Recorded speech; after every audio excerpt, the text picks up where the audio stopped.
네, 여러분 안녕하십니까. 엄근진 기자의 대유잼 뉴스. 오늘도 역시 아주 큼지막한 뉴스가 있어서 여러분들 바로 인사 드리게 됐습니다. 그리고 또 한 가지 아주 반가운 소식. 그 어느덧 저희 엄근진 기자가 알려주는 대유잼 뉴스야 놀자의 구독자 수가 40명을 넘어섰습니다. 너무 감사드립니다. 제가 뭐 따로 어디 어디 광고를 한 것도 아니고, 주변 지인들한테 여기 구독 좀 해달라 이렇게 부탁한 것도 아니고, 그냥 과연 어떤 분들이 보실까 이렇게 올렸는데, 그래도 많은 분들이 관심을 보여주시고, 이렇게 구독까지 해주셔서 너무 감사하고요. 그래서 저도 더 열심히 책임감을 갖고 여러분들과 이 부동산 관련된 주요 뉴스들 같이 살펴보도록 하겠습니다. 이게 제가 일단은 이 여러 가지 뉴스들을 같이 살펴보는 거고요. 여기에 관련돼서 어떤 의견이 있으시면 언제든지 댓글로 남겨주시면 제가 그거에 대해서 추가로 확인해서 알려드릴 수도 있고, 또 그거에 대한 의견을 반영해서 설명드릴 수도 있고 하니까요. 여러분들 많은 의견 부탁드립니다. 이 부동산이란 분야를 제가 살펴보니까 참 그냥 여러 가지의 입장이 참 얽혀 있는 그런 분야인 것 같고, 그래서 더더욱 많은 분들의 그런 의견과 참여가 참 중요하다는 생각이 들었습니다.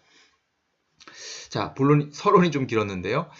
본론으로 들어가서 오늘은 기획재정부에서 다들 아시다시피 이미 보도가 많이 됐기 때문에 아시다시피 예타 면제 대상 사업을 발표를 했습니다. 규모가 24조 원을 넘는 그런 규모였는데요.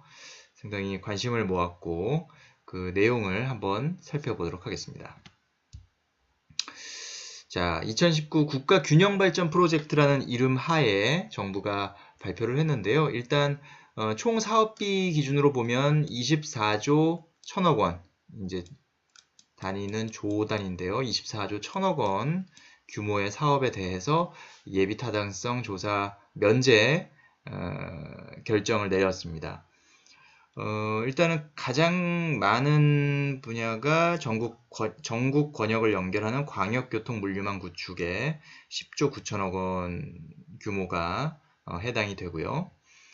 지역 산업을 뒷받침할 도로, 철도 등 인프라 확충에 5조 7천억 원. 그러니까 다시 얘기하면은 한 17조 원 정도가 16조 원, 17조 원 정도가 철도나 도로나 이런 물류망, 교통망, 인프라 이쪽에 투입된다라고 보시면 되겠고요. 그 다음에 지역 주민의 삶의 질 개선에 4조 원, R&D 투자 등을 통한 지역 전략산업 육성에 3조 6천억 이렇게 배분이 됐습니다. 자, 지도를 보면서 하나씩 살펴볼까요? 일단은 북쪽부터 살펴보죠. 접경 지역에 해당되는 게 이제 도봉산 포천선.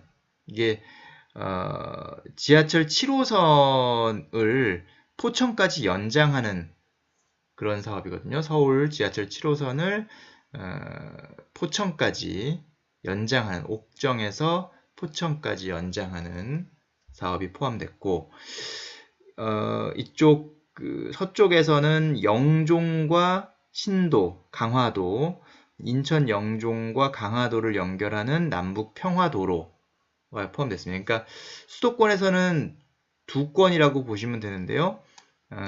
경기도가 신청한 이 도봉산 포천선, 그리고 인천에서 신청한 남북 평화도로 두 건이 이제 수도권에서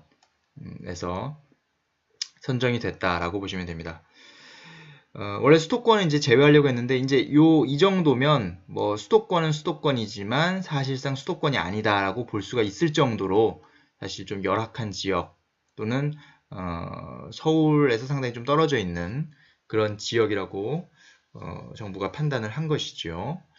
그렇다고 또 경기도와 인천을 아예 빼놓자니 지역 주민들을 의식하지 않을 수가 없었던 거겠죠, 정부 입장에서. 그러니까 그런 부분들이 뭐 이쪽 해당 지역 주민들한테는 상당히 필요한 부분이었을 수 있지만 또 어떻게 보면 결국은 골고루 지자체별로 나눠 먹기를 할 수밖에 없었다. 정부 입장에서는 나눠줄 수밖에 없었다. 왜냐하면 이제 총선을 준비해야 하니까, 그죠? 정치적인 계산이 없었다고 말하면 그거는 좀 더 신뢰를 떨어뜨리는 그런 내용이 아닐까 싶습니다.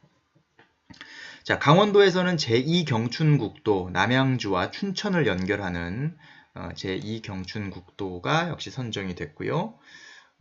그리고는 이제 좀 남쪽으로 내려와야 되죠. 충남에서는 성문산단 인입철도, 성문산단으로 연결되는 철도가 포함이 됐고요. 평택과 오송 간 고속철의 복복선화 사업도 역시 포함이 됐습니다. 그리고 그 바로 밑에 세종 청주 고속도로 역시 포함이 됐고요. 대전 같은 경우는 도시철도 2호선 트램 사업이 포함이 됐습니다. 그리고 이쪽 약간 동쪽으로 가면은 이제 충북선, 충북에서는 충북선의 고속화, 그리고 여기는 이제 제천 영월 고속도로 타당성 조사가 추진되고요. 여기는 이제 동해선 전철화, 예, 동해선 전철화. 그 다음에 여기 이제 문경에서 김천 단선 전철 역시 이것도 이제 타당성 조사가 추진되는 그런 사업입니다. 남쪽으로 내려오면 이제 여기는 이제 좀 어떤 그 R&D와도 관련된 것들이 있고요.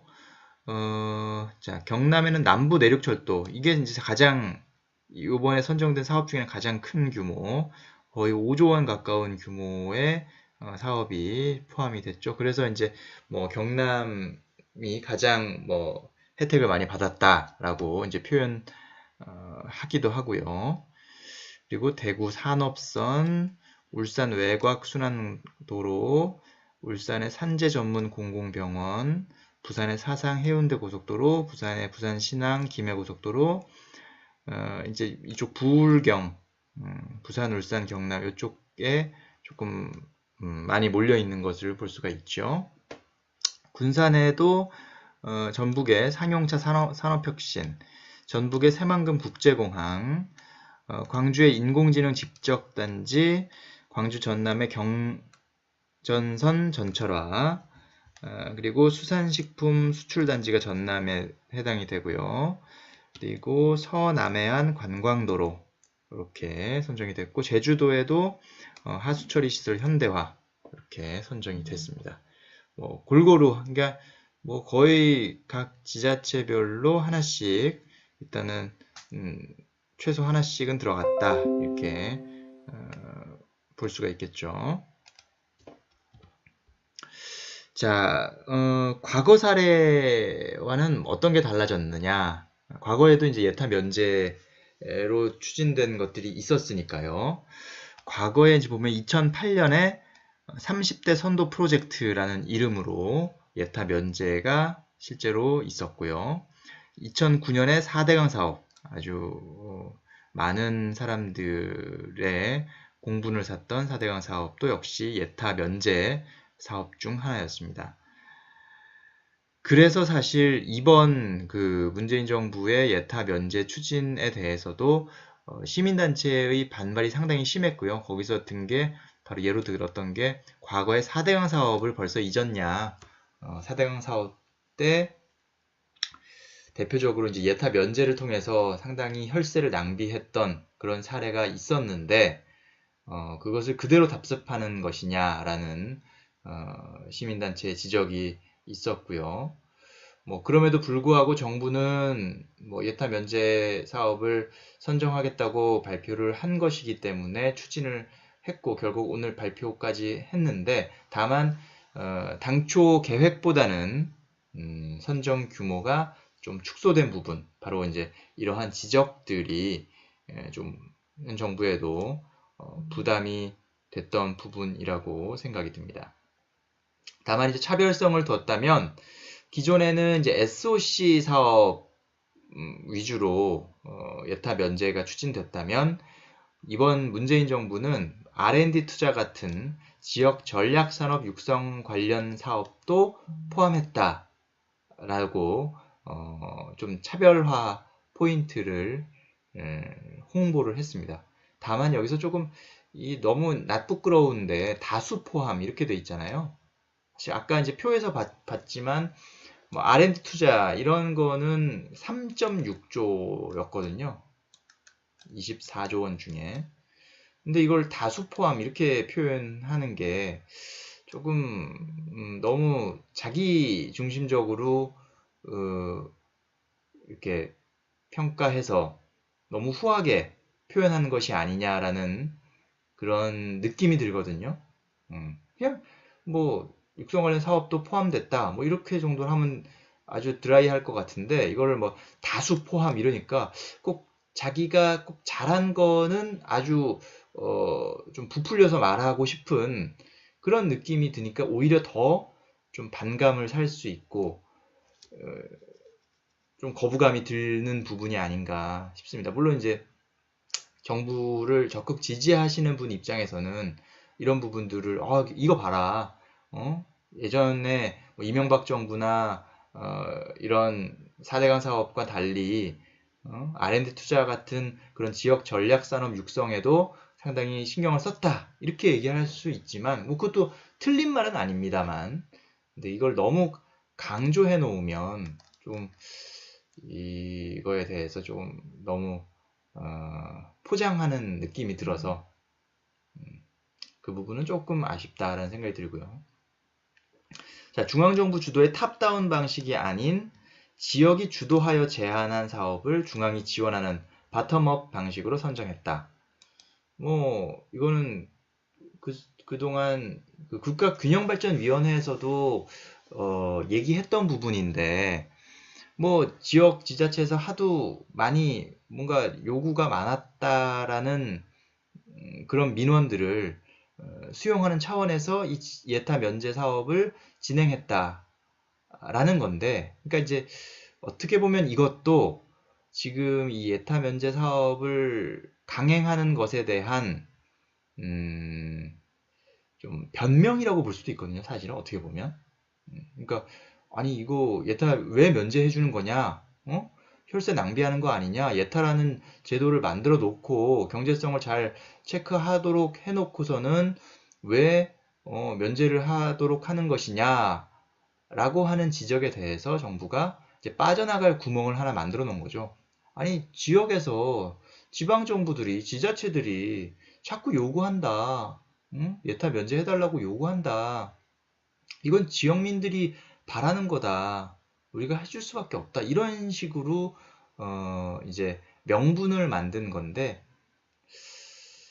뭐 이건 이런 적이 이번만이겠습니까? 뭐 모든 매년 어떠한 정부에서도 지자체가 당연히 요구를 했겠죠. 왜냐하면 지자체 재정으로는 진행할 수 없는 사업들이 너무 많고 또 경제성이 부족한 사업들이 너무나 많기 때문에 국가의 지원 없이 국가가 세금으로 거둔 재정을 지원하지 않고서는 진행할 수 없는 사업들이기 때문에 뭐 지자체 장들은 또 선거를 앞두고 있으면 당연히 또 지역 주민들이 아니 우리 지자체장 뽑아놨더니 아무것도 안 했네 뭐 위에 가서 얘기라도 해봤어 뭐 이런 얘기를 하니까 또 중앙정부에다가 하소연할 수밖에 없고 그러면 그걸 다 들어줘야 되느냐 이런 이제 의문이 드는데 어쨌든 문재인 정부 입장에서는 그것이 맞아떨어졌다라고 볼 수가 있겠죠. 문재인 정부가 애초에는 SOC 사업이나 이런 거에 대해서 상당히 깐깐한 기조로 나섰고 SOC 예산도 축소하면서 토건, 그러니까 그전에 뭐 이명박 정부나 박근혜 정부가 막 건설 산업을 통해서 경기를 부양하려던 했던 그런 것들을 이제 조금 반대 노선을 걷겠다라는 그 자세를 분명히 취했었거든요. 근데 그걸로는 또 일자리 창출이나 경제 성장률 제고에서 또 약간 불리한 부분이 있고 아쉬운 부분이 생기니까 이거를 또 그렇다고 내가 그걸 잘못했어, 잘못 생각했어, 이거 다시 하자, 우리 좀 SOC 좀 지어서 인프라도 확충하면서 경제도 좀 활성화하고 일자리도 만들자, 이렇게 얘기하기가 너무 부끄러운 거예요, 스스로도. 그러다 보니까 지방정부가 많이 요구를 한다, 이렇게 좀 명분을 만든 건데, 뭐 그런 것들도 좀 아쉬운 거죠, 사실. 예. 그런 것들도 조금 더 솔직하게 얘기하면 어땠을까라는 생각이 들고요. 자, 세 번째로는 환경, 의료, 교통시설 등 지역 주민의 삶의 질 향상과 직결되는 사업도 포함했다. 뭐 이것도 아까 4조 원 정도가 이제 지역 주민의 삶의 질 향상과 직결되는 사업이었죠. 이거에 대해서는 사업도 포함, 이런 식으로 이제 좀 드라이하게 표현했는데, 아까 3.6조가 들어간 뭐 R&D 투자 같은 이런 사업에서는 다수 포함, 이렇게 표현해 놓으니까 조금 아까는 거부감이 좀 있었죠. 어쨌든 이러한 것들이 과거에 했던 예타 면제랑은 이번에는 좀 다르게 했다라는 것이 이번 정부의 설명입니다. 뭐 이거는 이 정부의 입장이고 정부의 주장인 것이고요. 이것을 곧이곧대로 받아들일 수도 있고, 아니면 이거에 대해서 조금 과연 그 진정성에 대해서 의심할 수도 있는 부분인 것 같아요. 그거는 개개인 각자가 좀 알아서 판단해 주시면 좋을 것 같습니다. 뭐 각자의 성향에 따라서 지금 현 정부를 적극 지지하시는 분 입장에서는 당연히 뭐 어우 맞아 할 수 있는 부분이고요. 꼭 정부를 지지하지 않더라도 뭐 객관적으로 다들 또 판단할 수 있는 그런 자료인 것은 사실이니까요. 이 부분에 대해서 한번 생각해 볼 필요는 있을 것 같습니다. 어쨌든 국가재정법 요건을 충족하는 예비 타당성 조사 면제 대상 사업을 국무회의 의결을 거쳐 확정한다라고 표시를 해놨습니다. 자, 과거 사례와 차별점을 이제 얘기를 했는데, 그럼 과거에는 어땠느냐? 이제 이거는 경실련에서 최근에 좀 이제 그 여태 면제에 대해서 좀 반대 그 성명을 아주 계속 거의 뭐 하루가 멀다 하고 냈거든요.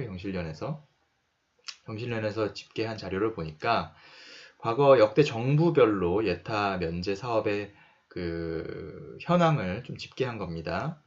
노무현 정부 때 좀 건수로는 10건이 있었네요. 10건이 있었고 금액으로는 1조 9천억 원 정도. 그러니까 뭐 이때는 뭐 그렇게 많지는 않았어요. 그죠? 그런데 확실히 이명박 정부 들어서 88건에다가 60조 원.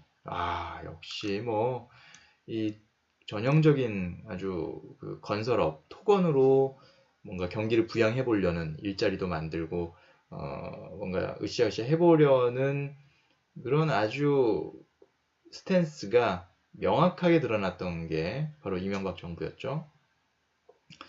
박근혜 정부 때는 이명박 정부보다 이제 임기가 1년 짧았죠. 4년 동안 85건을 했으니까 사실 연당 건수로 보면, 연도별 건수로 보면은 박근혜 정부가 더 많았죠.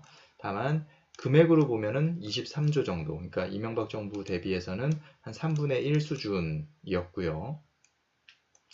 자, 문재인 정부 때는 어땠느냐 봤더니 건수는 이제 2년간 38건.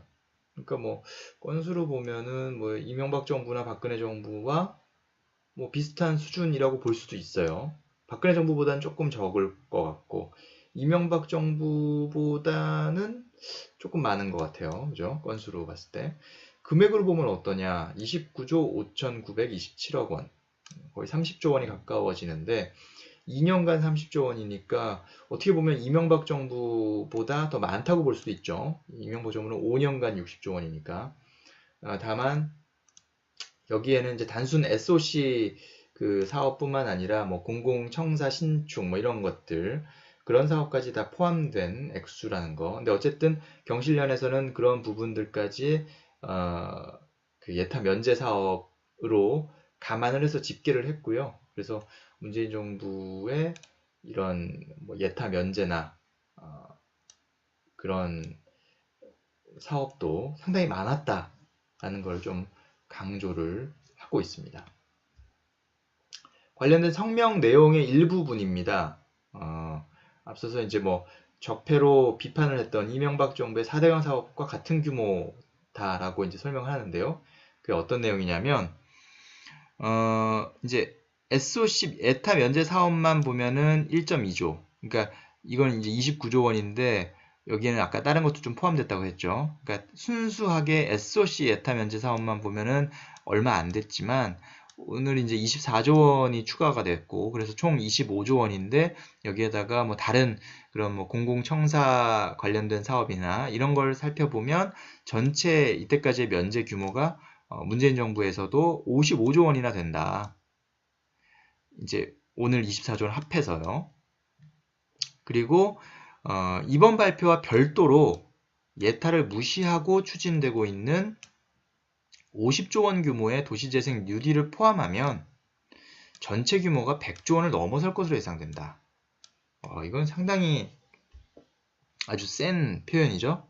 도시재생 뉴딜까지 이렇게 예타를 무시하고 추진하고 있는 사업으로 간주하면 전체 규모가 100조 원을 넘어가는 어마어마한 그런 빅픽처라는 거죠. 네. 자, 그러면서 경실련에서 이제 비판한 것은 과거에 문재인 대통령이 대선 후보 당시에 18대 대선 당시 2012년이죠. 이때 당시에 어떻게 얘기를 했었냐 하면 이명박 정부의 토건 정책을 아주 날석에 비판했었다. 뭐 새누리당은 국가 주도형 개발 모델을 신봉하고 있다. 4대강 사업으로 상징되는 토건 경제가 바로 그거다. 이런 관치 경제 모델은 잠시 외형적인 성장을 가져올 수는 있지만 나중에 오히려 족쇄가 된다. 이렇게 비판했었고요. 또 11월 달 정책 공약 발표에서는 현재 검토 단계에 있는 대규모 토건 사업은 타당성을 철저히 따져서 추진 여부를 전면 재검토하겠다. 한정된 국가 재정을 4대강과 같은 토건 사업보다 사람에 우선 투자하겠다는 원칙을 지키겠다. 사람이 먼저라는 가치를 실천하겠다. 이렇게 말씀을 하셨어요.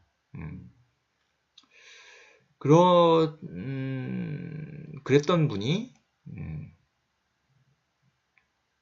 7년 뒤인 2019년에 예타 면제를 결정합니다. 24조 원 규모. 이런 부분들에 대해서는 조금 더 대통령의 친절한 설명이 있으면 좋지 않을까. 왜냐면 소통을 강조하시고, 그죠? 그러니까 다른 사람이면 기대도 안 하고, 그죠? 그냥 바로 뭐 비판하고 욕하고 그럴 수 있는데 문재인 대통령은 그렇지 않으리라 생각했었는데 이런 부분은 좀 아쉬운 거죠. 물론 이제 뭐 이런 것들을 막 언론에서 하도 두드리고 뭐 비난하고 지적하고 비판하고 이러다 보니까 그게 너무 싫겠죠. 되게 싫더라도 그런 거를 잠재우기 위해서면 더더욱 직접 나서서 좀 현재 상황에 대해서 설명해 주시면 어땠을까 라는 생각. 그러니까 물론 그런 과정이 없었던 건 아닙니다. 없었던 건 아니지만 조금 더 그런 부분에 대해서, 왜냐면 이거는 문재인 대통령이 과거에 뭐 본인이 얘기했던 부분이니까, 뭐 어떤 정부가 정책을 발표했었고 그 정책이 바뀌는 게 아니라 문재인 대통령 본인이 후보 시절에 얘기했던 부분, 그리고 그리고 나서 지금 이제 대통령이 되셨고, 그 지지자 입장에서는 이런 부분에 대해서 좀 배신감을 느낄 수도 있죠. 경실련도 그 중에 한 사람일 수도 있습니다. 그죠? 오죽했으면 이런 내용, 아주 보도자료에 이런 내용을 담아서 이렇게 성명을 냈겠습니까? 그죠? 아주 악에 바친 그런 성명 내용이 아닌가 싶은데요. 거기다가 경실련이 얘기하는 어떤 이 예타 면제의 효과, 실효성에 대한 부분도 한번 살펴볼 필요가 있는데요. 자, 대규모 토건 사업을 통한 일자리 창출과 경제 성장은 허구임을 국민들은 이미 경험으로 알고 있다. 토건 사업으로 창출되는 일자리는 대부분 단기 일용직 일자리로 일순간 경기 부양 효과는 있을지 모르지만 지속적인 양질의 일자리가 아니다. 이거는 그러니까 어떤 공사 프로젝트라면 뭐 이게 1년짜리면 1년, 2년짜리면 2년, 3년짜리면 3년만 일자리가 창출되는 거니까요. 그러니까 이 순간, 이 공사가 진행되는 순간에는 일자리 창출 효과가 있을지 모르지만, 그리고 경기 부양 효과가 있을지 모르지만 지속적인 그런 고용은 있을 수 없다라는 것이고요. 또 최근 건설 현장의 모습을 보면 외국인 노동자들이 대부분이어서 일자리 창출 효과도 불분명하다. 그러니까 일자리가 만들어지면 단순히 이제 일자리가 만들어지는 걸로 끝나는 게 아니라 그로 인해서 많은 사람들이 이제 근로소득을 받게 되고, 그 근로소득을 이제 지출하면서 국내 소비가 늘어나고 경기가 좀 활성화되는 그런 효과, 그게 이제 선순환 효과를 가져올 수 있다라고 생각하는 부분이 있잖아요. 그게 또 문재인 정부가 주창하고 있는 소득주도 성장의 한 축이기도 하고요. 그런데 지금 건설 현장의 현실을 보면 외국인 노동자들이 상당히 많습니다. 실제로 지금 뭐 젊은 사람들이 뭐 건설 현장에서 노가다, 막노동 이런 거 하려고 하나요?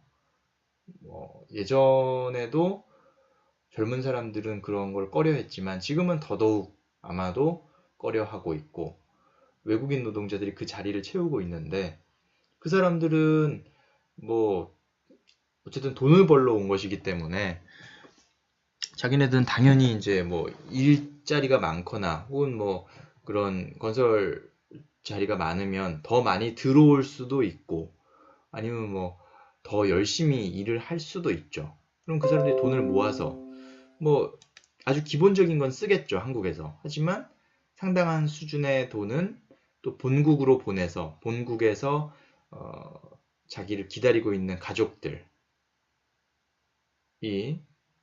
생활할 수 있게 그렇게 보낼 텐데, 그렇다면 아무리 여기서 그 어떤 일자리 창출을 통해서 뭐 소비 진작 효과가 생긴다고 해도 그 효과는 기대에 못 미칠 수 있다는 것이죠. 그런 게 좀 아쉬운 부분이라고 볼 수 있고요. 또 뭐 그걸로 끝나는 게 아닙니다. 자, 4대강 사업처럼 대규모 토건 사업이 일시에 추진되면, 자, 대형사들이 이제 수주를 위해서 나설 것인데요. 자기네들끼리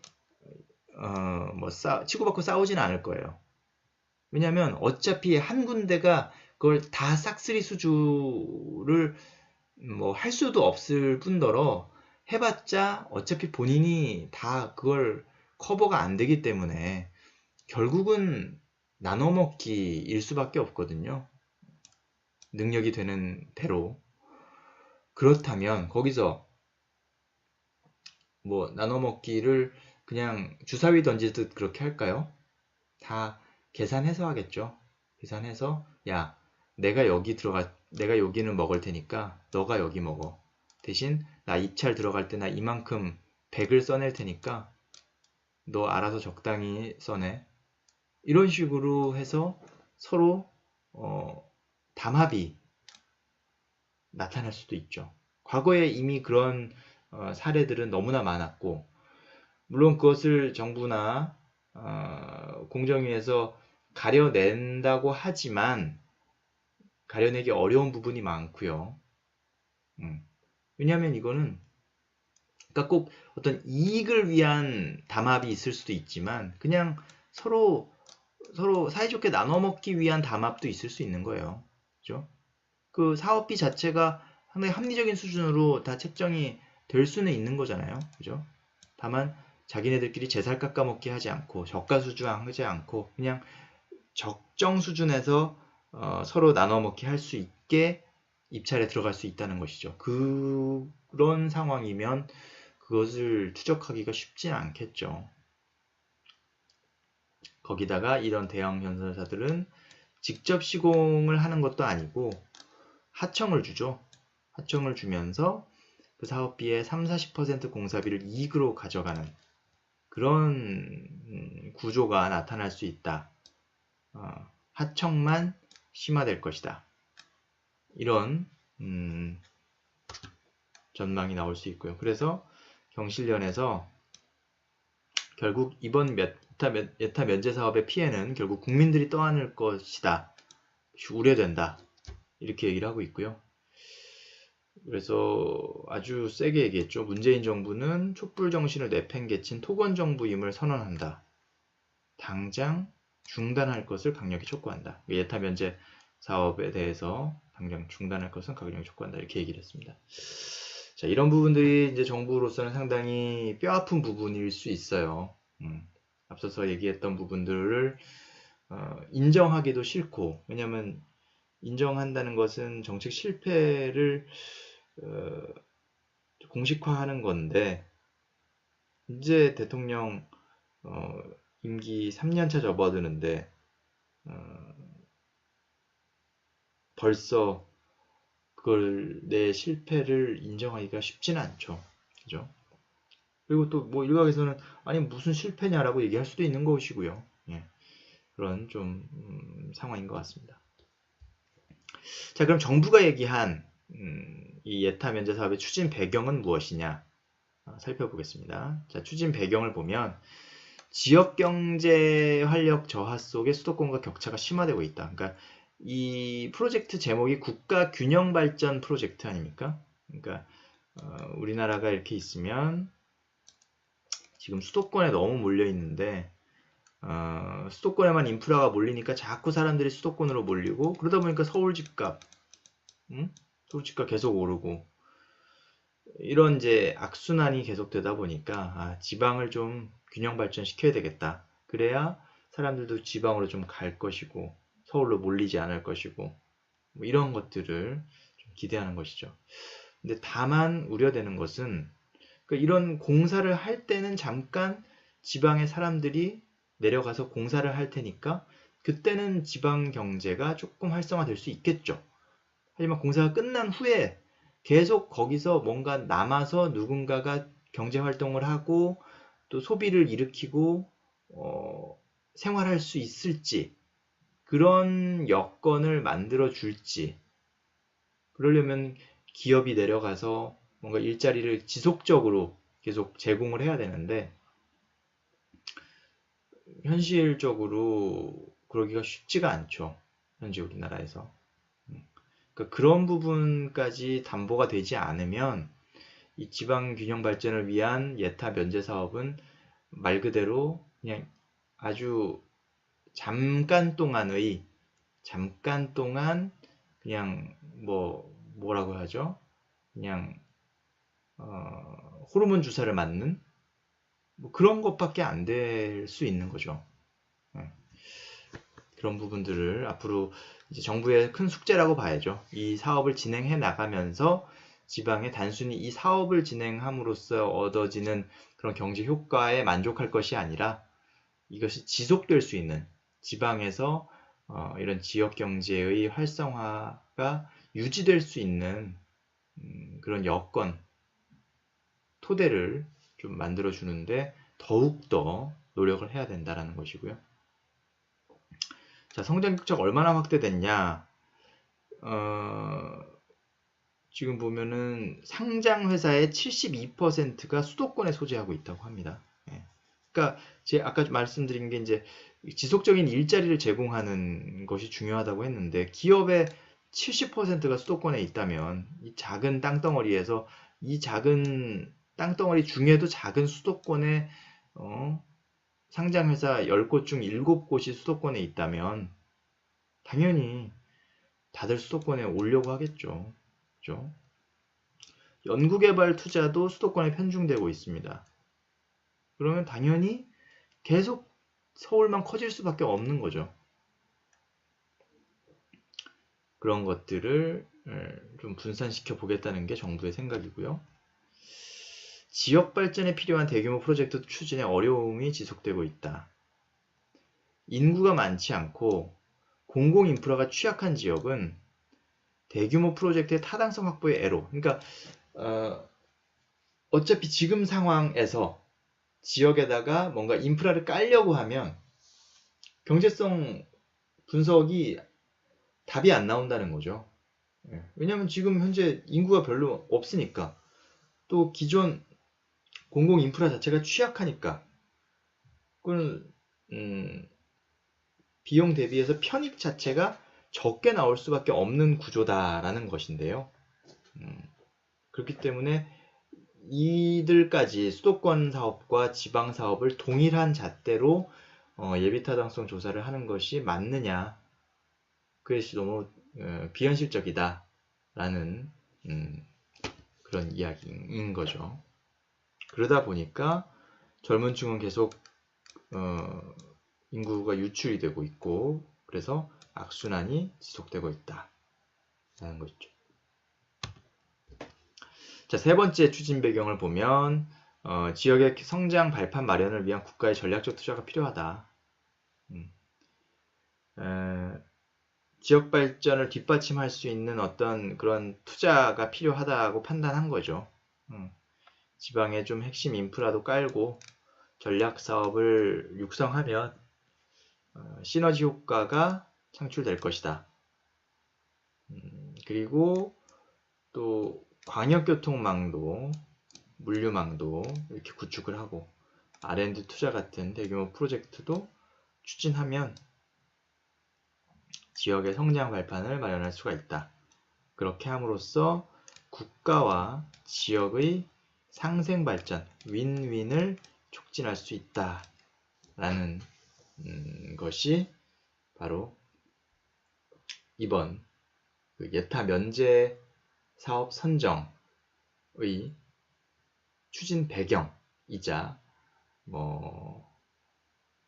목적이자 방향이자 이렇게 볼 수가 있겠죠.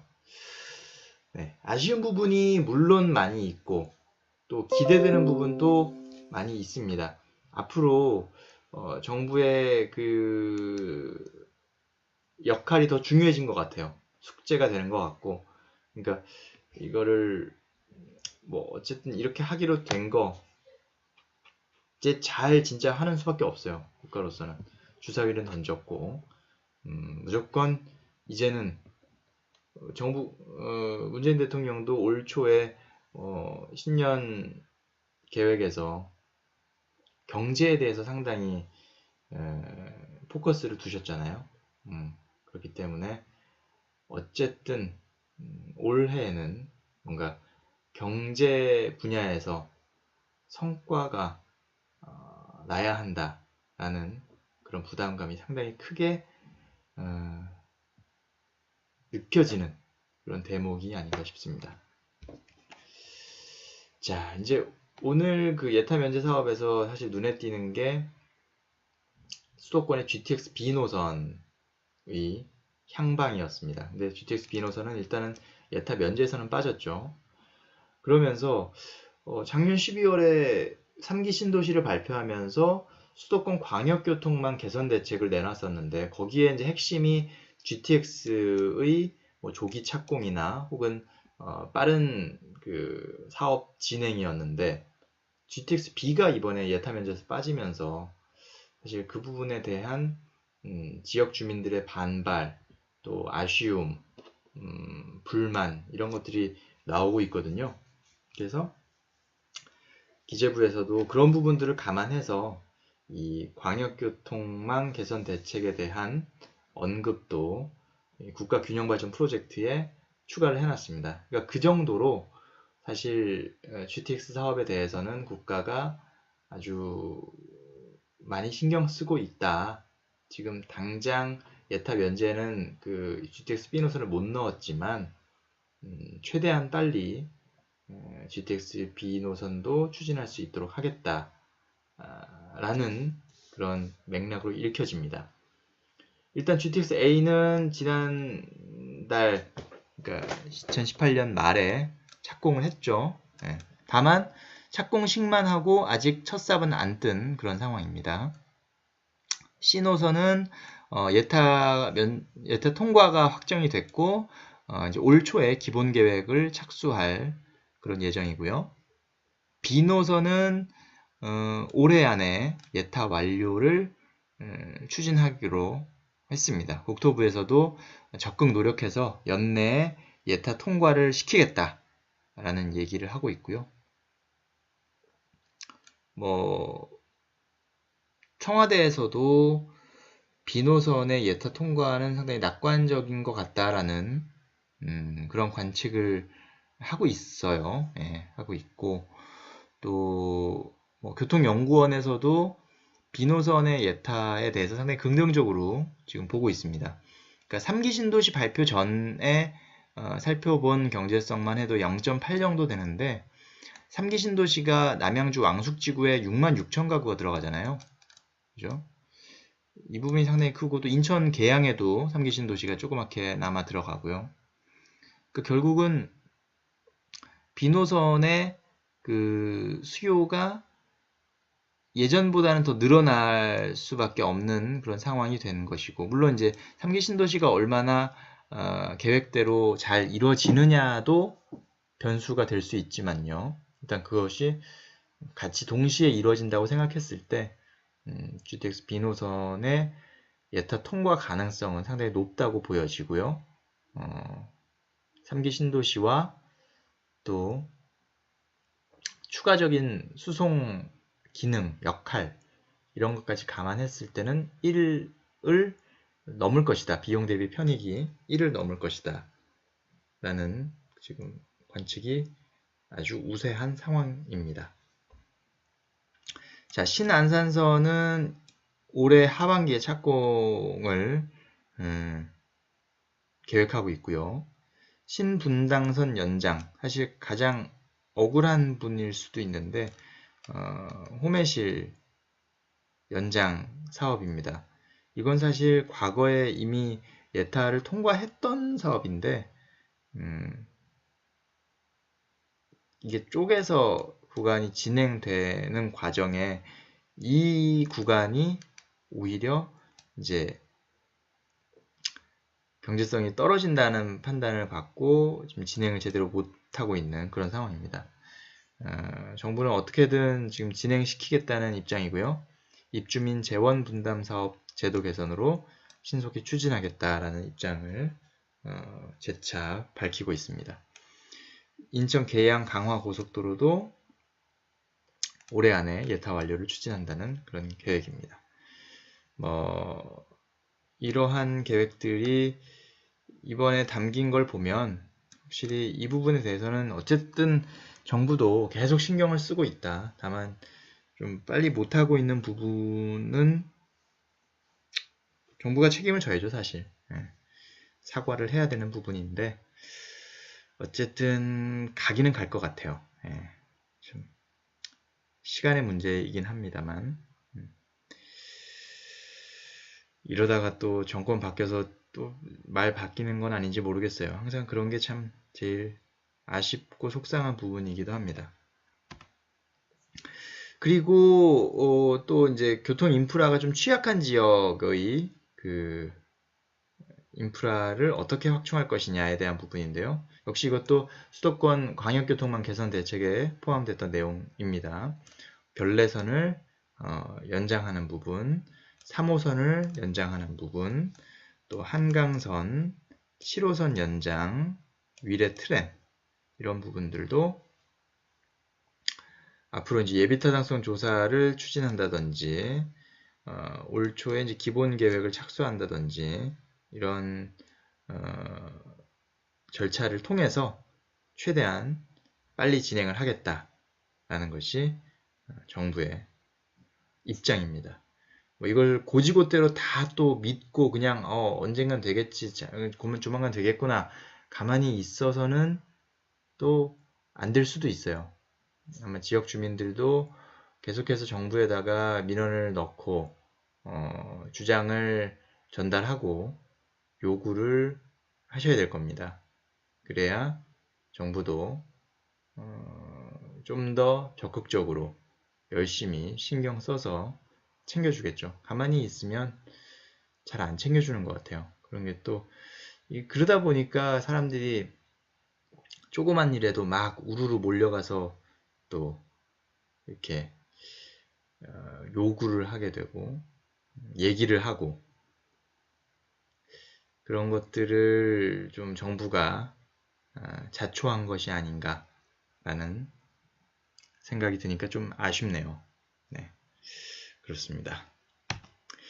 자, 이렇게 해서 오늘 그 예비타당성 조사 면제 대상 사업 발표 내용과 그것과 얽혀 있는 여러 가지 문제점, 아쉬운 점, 또 그렇게밖에 할 수 없었던 문재인 정부의 사정, 또 앞으로 그러면 어떻게 또 할지에 대한 계획, 예타 면제에 빠진 애들은 또 어떻게 할 것이냐, 뭐 이런 부분들을 좀 두루두루 살펴봤습니다. 좋아요와 구독 지금 좀 눌러주시고요.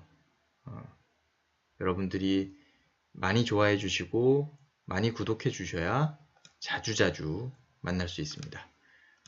또 만나 뵙겠습니다. 감사합니다.